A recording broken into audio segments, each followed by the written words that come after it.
예수님이 지셔야 하는 십자가는 초인적인 용기와 순종이 따라야 되는 그런 고난의 십자가였다는 것이죠. 그래서 예수님은 겟세마네 동산에서 땀방울이 핏방울이 되도록 기도하신 겁니다. 우리도 삶을 살다가 우리의 이성과 생각을 제껴두고 가야 하는 전혀 새로운 방향이 있을 수 있다라는 것이죠. 그런데 그 길을 갈 용기는 어디에서 나오는가? 기도밖에 없습니다. 그리고 순종밖에 없다는 것이죠. 그래서 새로운 길을 가는 데 있어서 중요한 이 기도와 순종은 떼야 뗄 수 없는 도구다라는 것입니다. 그런데 그 기도와 순종은 결국 어떤 길에 도착하는가, 영광의 길에 이르게 되더라라는 것이죠.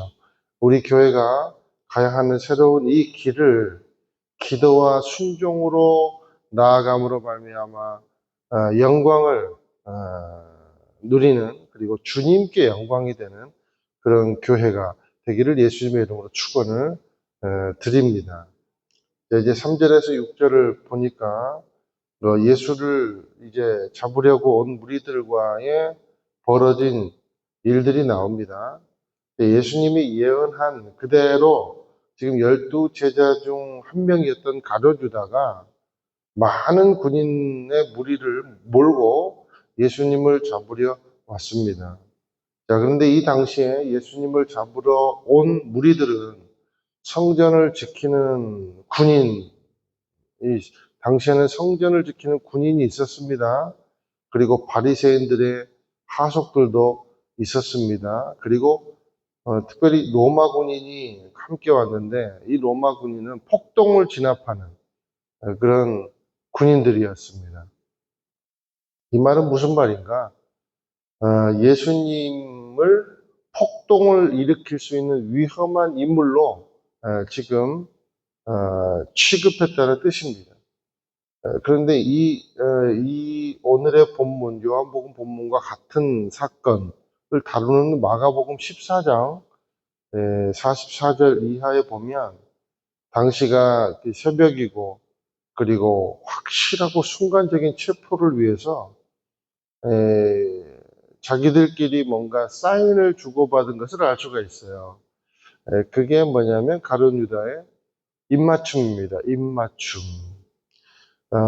이스라엘에서 입을 맞춘다는 의미는 문화적으로 볼 때 굉장히 친근감을 나타내는 표시고 또 신뢰감의 표시고 그 존경과 사랑의 표시였습니다. 그런데 유다는 제자로서 자기 스승을 존경하고 사랑해야 하는 뜻의 입맞춤을 무엇에 쓰는데 사용을 하냐면 이 마가복음에 보니까요. 예수님을 체포하는 사인으로 사용을 했다는 거죠. 얼마나 충격적인 사실입니까? 가장 믿고 사랑해야 할 제자에게서 가장 잔인하고 더러운 입맞춤을 받은 것입니다. 예수님이에요. 평상시의 존경의 입맞춤이 배신의 입맞춤이 되었다는 것이죠. 저는 이 병행 구절을 함께 보면서 그렇구나. 내 안에 선한 의도가 언제 악한 의도로 변질될지 모르겠구나. 그것이 누구를 향한 마음이든지 교회를 향한 마음이든지 하나님을 향한 마음이든지 서로를 향한 마음이든지 이 품고 있는 선한 입맞춤이 의도가 언제든지 변질될 수 있겠구나라는 생각을 해보게 되었습니다. 그래서 이 내 안에 있는 선한 의도가 이 악한 의도가 되지 않도록 진짜 깨어서 기도해야 되겠구나. 겸손한 자세가 필요하구나. 라는 것을 깨닫게 되었습니다. 예수님처럼 내 상황보다 내 생각보다 하나님의 뜻을 우위에 두고 사느냐. 아니면 가룟 유다처럼 내 상황, 내 철학, 내 생각, 내 야망을 우위에 두고 사느냐에 따라서 우리의 선한 의도들이 변질되느냐 아니면 계속되느냐, 이 차이가 있는 것 같아요. 저와 여러분 안에 선한 일을 시작하신 성령께서 그리스도 예수의 날까지 이룰 수 있도록 늘 그 선한 의도가 변질되지 않게 깨어 기도하고 내려놓고 기도하고 순종함으로 기도하게 되기를 주님의 이름으로 축원을 드립니다. 9절 한번 읽어보실게요. 9절 시작. 이것은 예수께서 아버지께서 내게 주신 사람들 중 한 사람도 잃지 않았습니다라고 하신 말씀을 이루기 위한 것이었습니다. 말씀을 이루기 위한 것이었다.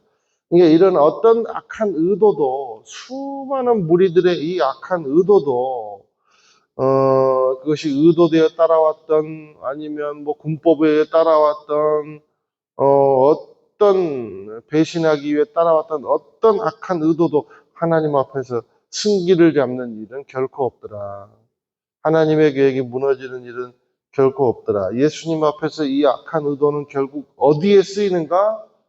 말씀을 이루는 데 쓰인다는 거예요. 십자가의 도구로, 십자가를 이루는 도구로 쓰인다는 거예요.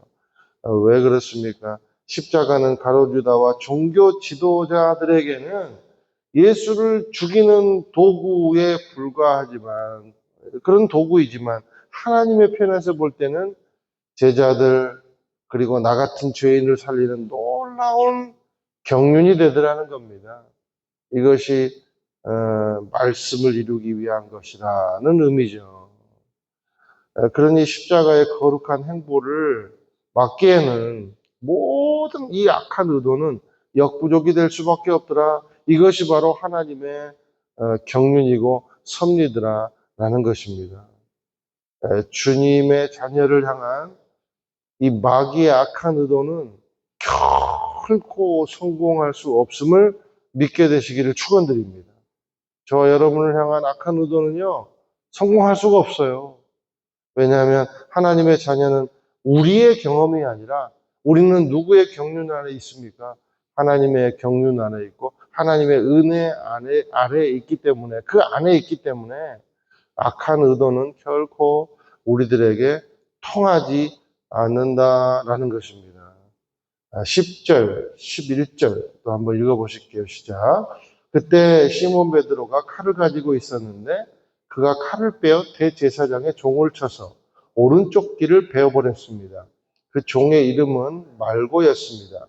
그때 예수께서 베드로에게 말씀하셨습니다. 내 칼을 칼집에 꽂아라.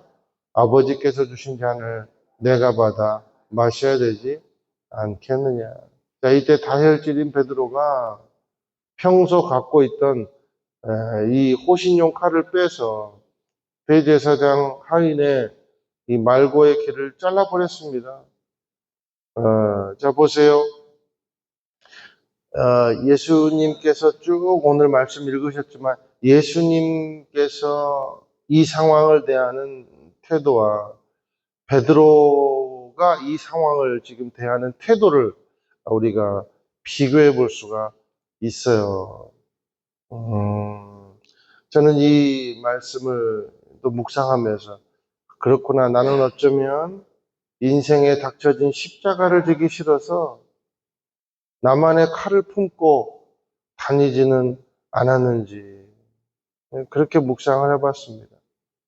언제나 하나님의 뜻을 잘라버릴 그런 준비가 되어 있는 옹졸하고 서투른 이 무사의 모습으로 내 힘으로 내 칼의 힘으로 그렇게 살고 있지는 않았나, 그런 반성을 해봤습니다.